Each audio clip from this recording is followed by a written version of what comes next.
say. Hi, this is Mike McHugh, and welcome to another edition of TownWorks. Today, I'm happy to have the chairman of the Board of Health, Arlene Dias. Thank you very much for joining us. Thank you for inviting me. And as in past episodes and future episodes, we're here to speak about various departments, various boards within the town of Hanson. Again, today we'll be speaking about the Board of Health, and in addition to that, the Health Department. We're actually going to go into probably 3 different areas. We're going to talk with Arlene about her board and her meetings. We're going to talk about the operation of the Health Department. And in addition, which most of you probably know, the Health Department also oversees the transfer station, which is a very popular and very well-used facility in the town of Hanson. So with that, I'll start with you, Arlene. Again, thank you for being with us. You have an elected board of 3 members. Yes. To each serves a 3-year term. Yes. Let's go into just a little bit about yourself and how long you've been on the board and how long you've been chair. And I have been chair of the board for about 4 years now. This is my 2nd term in office, so I have 2 more years left to my current term, of my 3-year term. The board consists of 3 members. Currently, we are short 1 member. So we're looking for a member. Mm-hmm. At the meetings, we generally go over septic plans that have come to us previously. That we send the septic plans come in, we send them out to a reviewer, then they come back to us. Mm-hmm. At the meeting, we review them and look at what needs to be done. In some cases, if they don't need a variance, they go directly, they get signed and sent out. Any issues that people might have that brought to our attention go on the agenda, and everything has to be on the agenda at least a week before for us to discuss it. So one of the things recently on the agenda has been the transfer station, which is an ongoing topic, trying to decide whether it stays open or is closed or sort of what happens there. Yeah. The day-to-day stuff that I'm involved in, right now we currently don't have a health agent, so that makes it I'm doing a little more in the office and just sort of making sure that things get covered and things get done. I see you all the time. So I'm at town hall a lot. Generally, once we hire somebody, then I would step back from that and just offer guidance. So I've been involved with, like this week, we're having a kiosk installed at the transfer station, which will allow people to buy tickets for bulky items or things they want to dispose of right at the transfer station. So yesterday they did the installation for the pad, the concrete pad, and then hopefully by the end of this month we'll have that up and running, and it will be solar operated. So people would be able to go right there, buy their ticket, and dispose of the items. Well, that's going to be extremely convenient because as it stands now, as you well know, a resident would have to come into town hall and go to the Board of Health to buy that, or if the office is closed down, to the treasurer's office. And obviously, probably really no way to get anything over the weekend. So I think that's great. I think that's going to make things an awful lot more convenient to people. And explain to people, if you could, what that sort of ticket would allow them to dispose of. You can dispose of, we have a container that we got through DEP for mattresses that are in good condition, foundation. You can dispose of that. If you have any other big ticket items, right now we accept metal and there's no cost to that. The other kinds of items, if you had large furniture that you needed to get rid of, we would have to have you reduce the size of that. But those kinds of things that you can't put in your regular trash because of the size would be able to be. TVs, they get recycled. We take those, we take refrigerators, we take air conditioners, we take tires, propane tanks, take a wide variety of items. At the transfer station. Yeah, very, very convenient, very helpful, I believe, to the residents of town.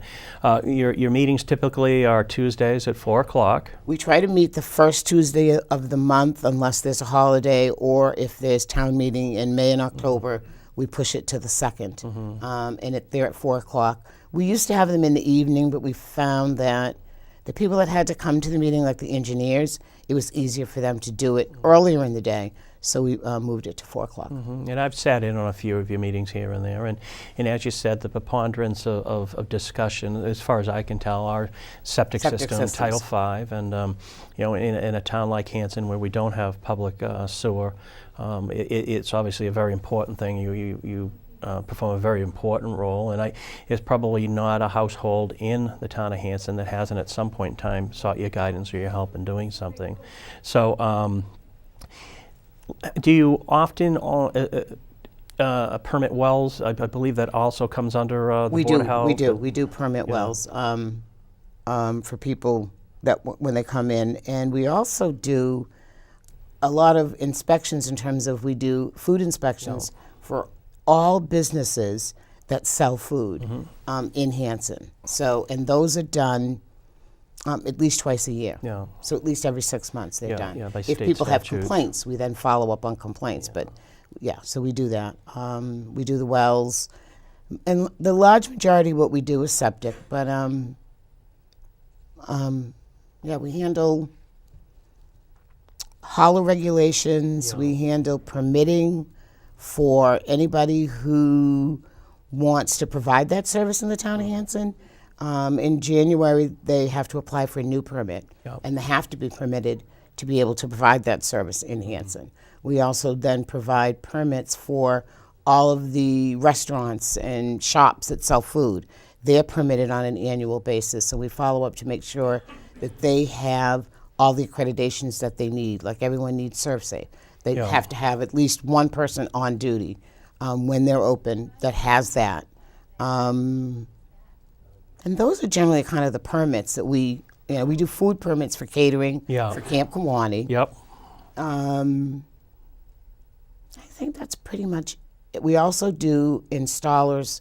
We license installers in Hanson, permits. We give them permits to be able to work in the town of Hanson. And I think it's important to note, and I've had this conversation with other members of different boards and members of different departments.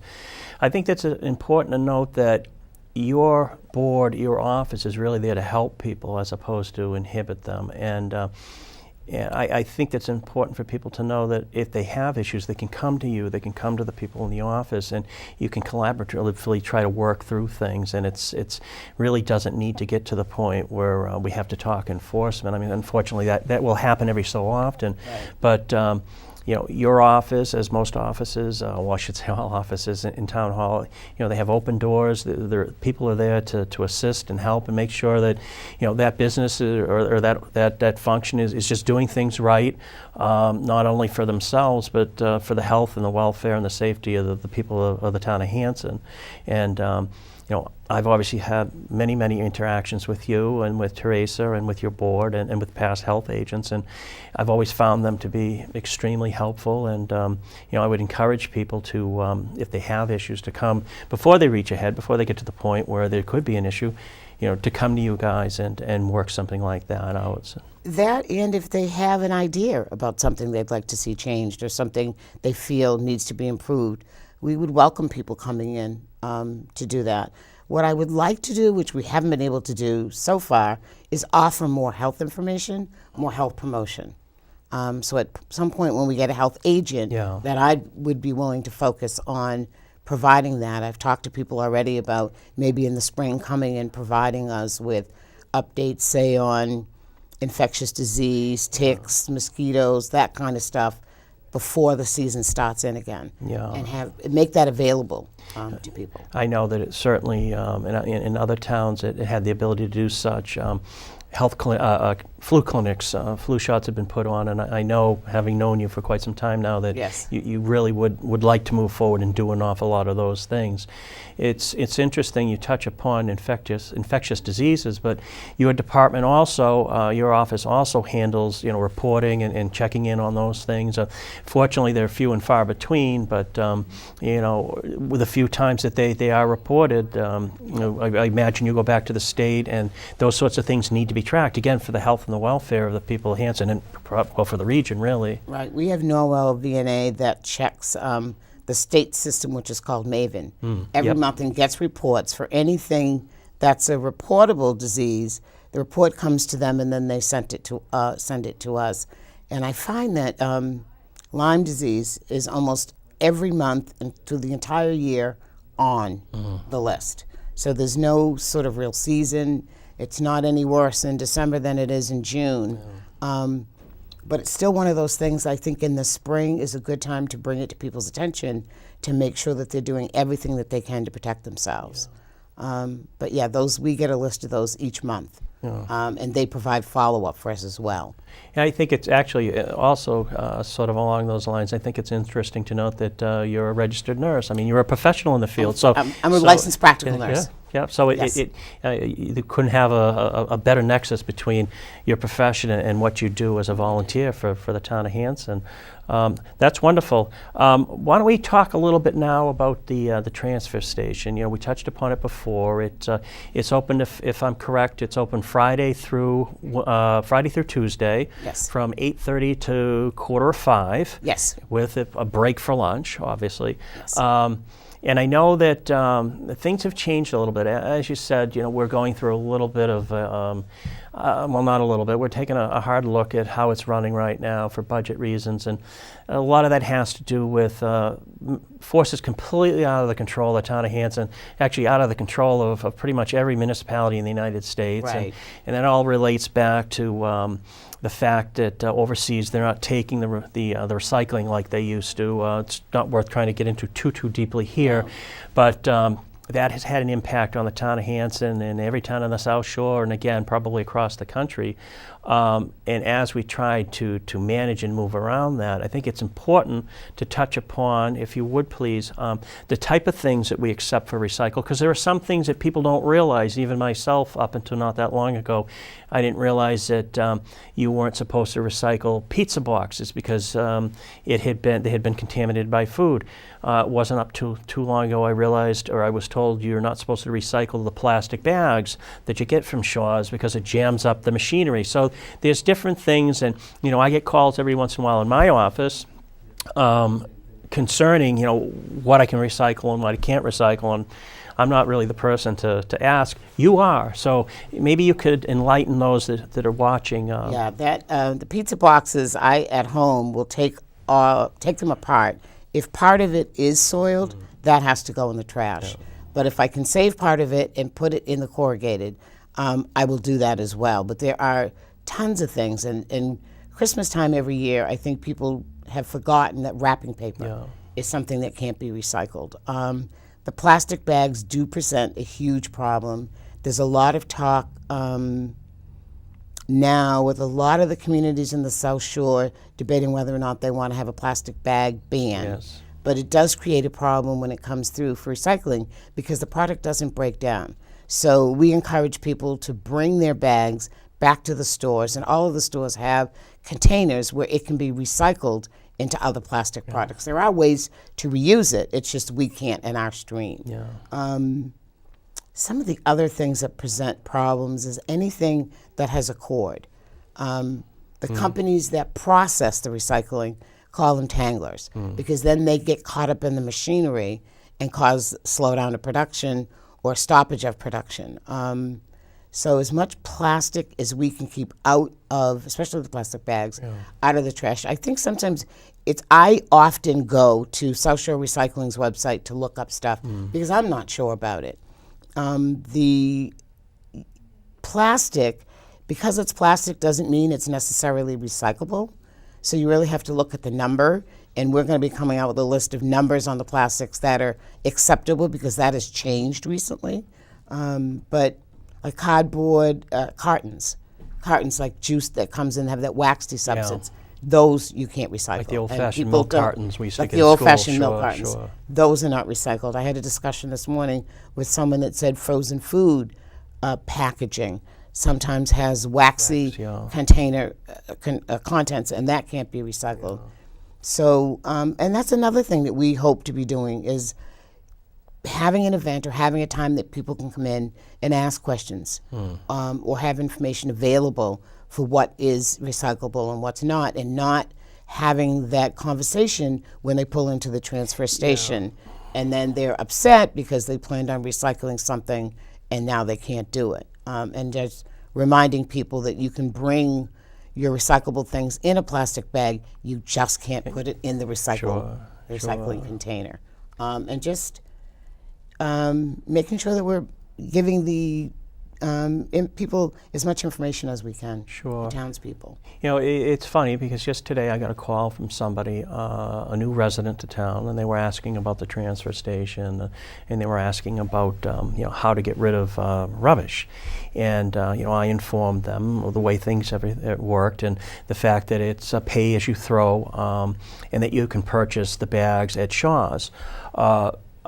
I'm only aware of the fact that you can buy them at Shaw's. Are there other locations in town? There are locations all over. I'm just not aware of them. Ace Hardware is another place. And there's also, if you go to the town website under the health department, it will tell you a lot of the stores, the other places. Those are the two places. I tend to go to Ace because it's right up the street from the transfer station, and I make sure that I never run out of bags. So if I have 2 sets of bags at home, I'll stop and get more. Because you can buy either the 15-gallon bags or the 30-gallon bags. Yeah. I tend not to get the 30 because I think they're just too heavy. Yeah. But yeah, so I try to stay ahead of that. And you purchase those. Also should have a sticker, which you can get through the Board of Health. And we're going to have to be doing that again. It'll be up. The stickers that we currently have are up in June of this year. So that'll be something we'll be doing, working on in the spring. But yeah, anybody who is a resident of the town of Hanson is welcome to use the transfer station. Another thing I wanted to ask you is, in other places that I've been, and I assume the same in the town of Hanson, is the Board of Health also oversees tobacco sales and licensing tobacco sales. Have you had any experience in terms of enforcement? I know that I had run into some things in past towns where there were sales of tobacco to minors. That would be something your board would hear if there was a complaint or there was something to enforce. I can say that the whole time that I've been on the board, we've not had a complaint. Yeah, well, that's or good. Enforcement issues that's wonderful. With that, yeah, no, we've not. That's wonderful. And with the state just changing the law recently in terms of bringing the age up to 21, so anybody who was 18 by December 31st of this year can still buy tobacco products. The rest are the law has now made it, they have to be 21. Sure. One thing you and I had discussed, if I recall correctly, is perhaps trying to breathe some more life into the Medical Reserve Corps. Yes. And I know that's something that's dear to your heart. We had that conversation, and unfortunately, if I recall correctly, within the last several years or so, a lot of people have left or not participating anymore. And it really is if it's something that we can get back, the town can get back up and running, it's really something that would be important, especially obviously in a time of emergency.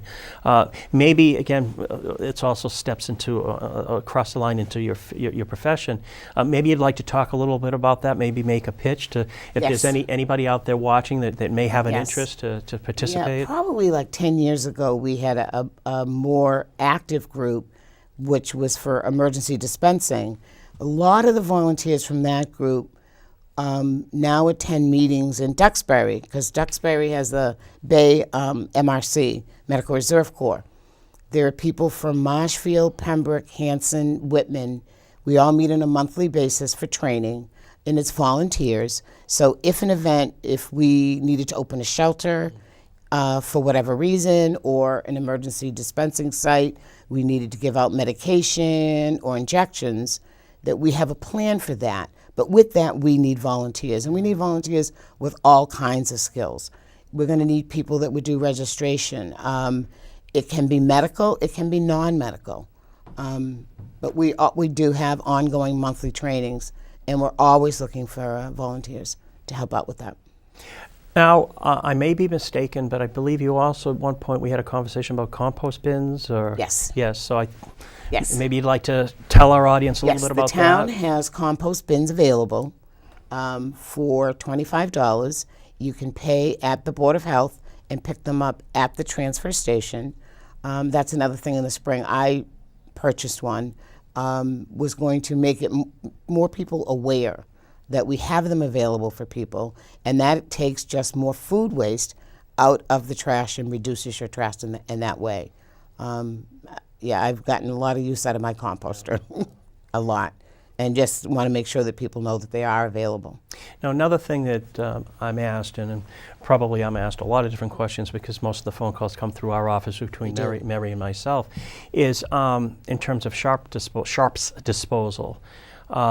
How would you recommend if somebody had some needles or some or even I think we could also go as far as disposal of medications that are not used anymore. Those are real important things that we obviously don't want people putting in the wrong place or throwing in the trash. Right, and especially the medications, you don't want them in the trash. The police department actually will take expired medications. They have a box when you walk into the police station where you can drop the medications and they dispose of them. The sharps containers or needles, they should be in an enclosed container. So sometimes we get them in liquid detergent bottles or small containers where the needles can't poke through. We have a kiosk at the town, at the transfer station, where you can actually drop that container in. And then we have a company that comes in, picks up all of the sharps and disposes of them. That has been probably active for about a year and a half, where we had the kiosk, but no one had set it up and no one had set up the disposal part of it. So we have that up and running now, and I found that it gets a lot of use.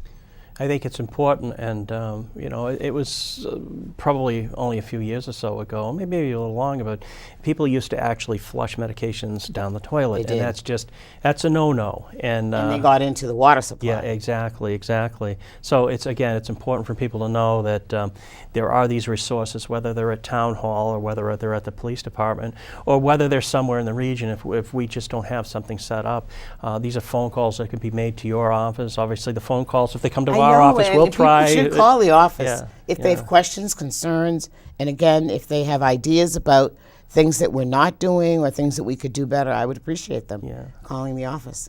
Well, let me ask you this.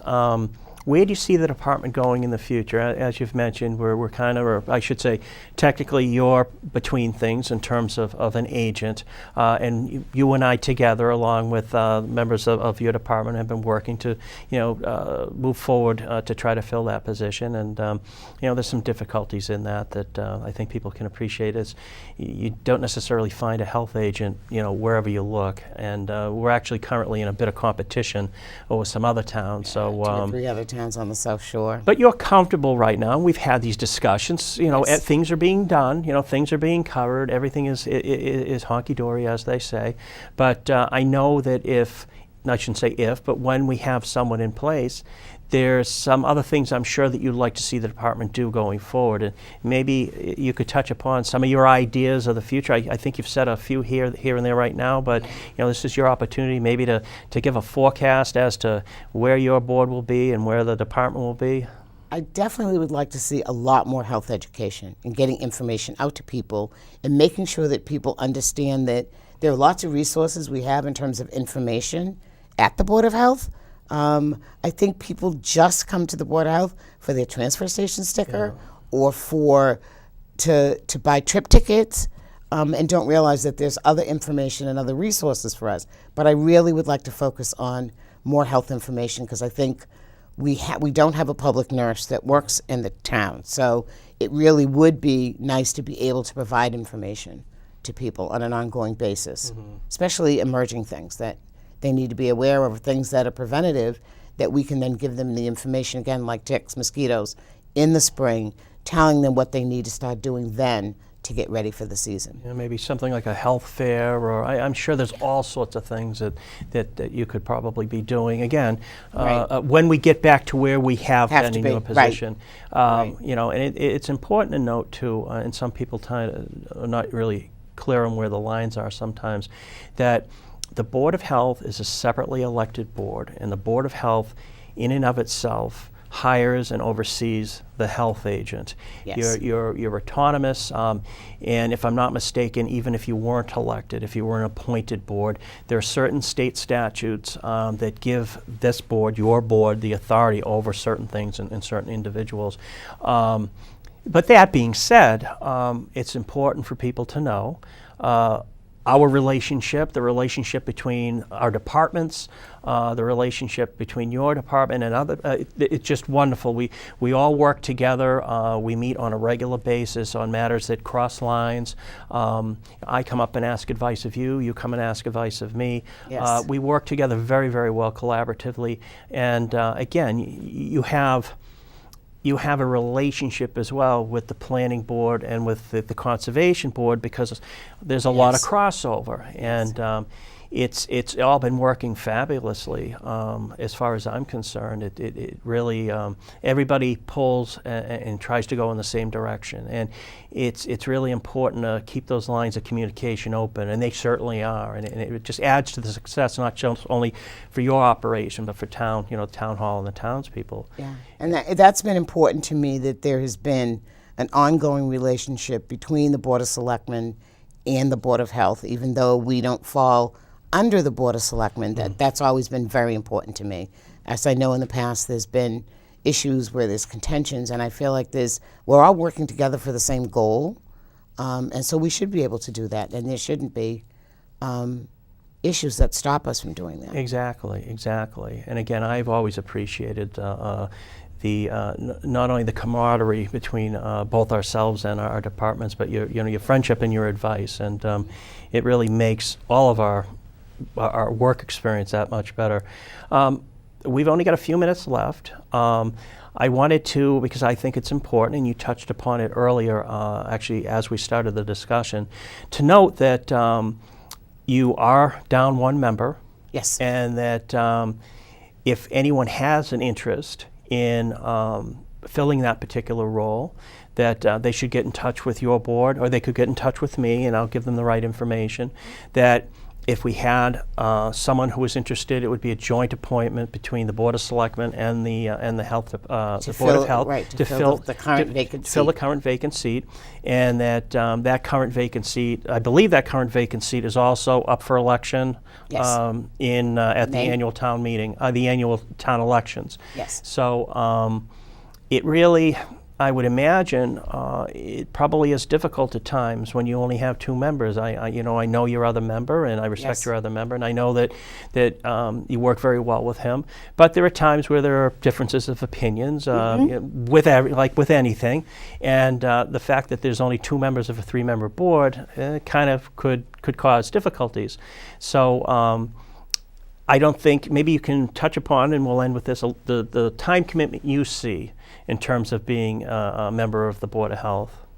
I tend probably to put more time into it because I'm really interested in what's going on. So we have our meetings on Tuesdays, but I am usually at the Board of Health every Tuesday evening until at least 8 p.m. So if people are interested in finding out what we do, they can stop in and ask questions and talk to me. Yeah, well, I think that's wonderful. I think, again, the board works very well, the department works very well, and I only see continued success going forward.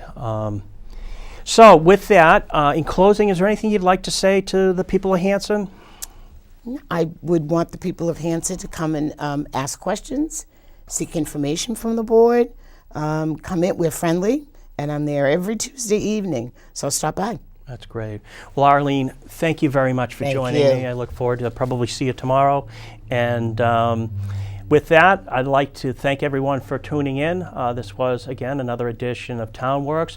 I'm Mike McHugh, Town Administrator, Town of Hanson. I look forward to seeing you again soon.